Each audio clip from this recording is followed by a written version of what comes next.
Media reports on Air India crash. Speculative. Premature, says U.S. transport safety body. The United States National Transportation Safety Board (NTSB) Chair Jennifer Homendy has called the recent media reports on the Air India Boeing Dreamliner crash premature and speculative, saying investigations of this magnitude take time. Last week, a preliminary investigation released by India's Aircraft Accident Investigation Bureau revealed confusion in the cockpit shortly before the June 12 crash that killed 260 people, and raised fresh questions over the position of the critical engine fuel cutoff switches. Recent media reports on the Air India 171 crash are premature and speculative.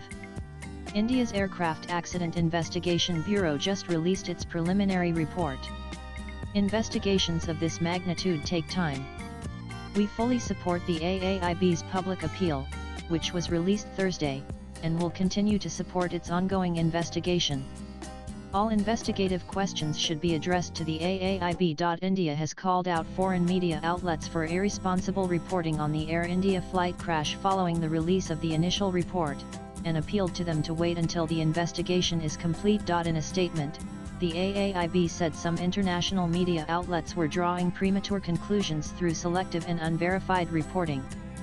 Such actions are deemed irresponsible while the investigation is still ongoing, it said. Calling it essential to respect the sensitivity of the loss faced by families of victims, AAIB said it is too early to reach to any definitive conclusions. What did the AAIB report say? The preliminary probe report has revealed that both switches feeding fuel to the two engines of Air India Flight 171 were cut off, followed by pilot confusion before the plane crashed in Ahmedabad, seconds after taking off. It said one pilot asked the other why he had shut off the fuel, to which the latter responded that he hadn't taken the action. The aircraft achieved the maximum recorded airspeed of 180 knots IAS at about 080842 UTC, and immediately thereafter, the Engine 1 and Engine 2 fuel cutoff switches transitioned from run to cutoff position one after another with a time gap of 01 SEC, the report said. At the time the aircraft took off, the co-pilot was flying the plane, while the captain was monitoring. As per the report, the engines N1 and N2 began to decrease from their takeoff values as the fuel supply to the engines was cut off. In the cockpit voice recording, one of the pilots is heard asking the other why did he cut off.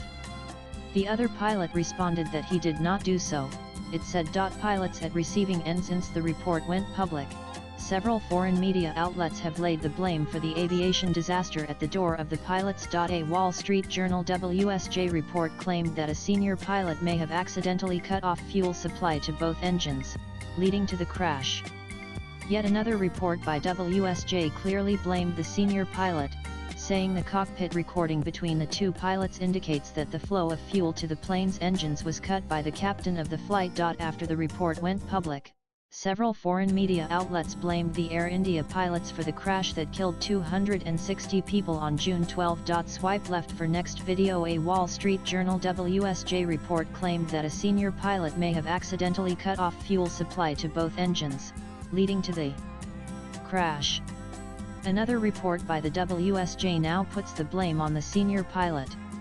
It says the cockpit recording between the two pilots indicates that the flow of fuel to the plane's engines was cut by the captain of the flight. Air India CEO and MD Campbell Wilson has said AAIB's preliminary report on the Ahmedabad plane crash last month found no mechanical or maintenance issues with the aircraft or engines, and that all mandatory maintenance tasks had been completed, urging everyone to avoid drawing premature conclusions as the investigation is far from over. Latest blogs.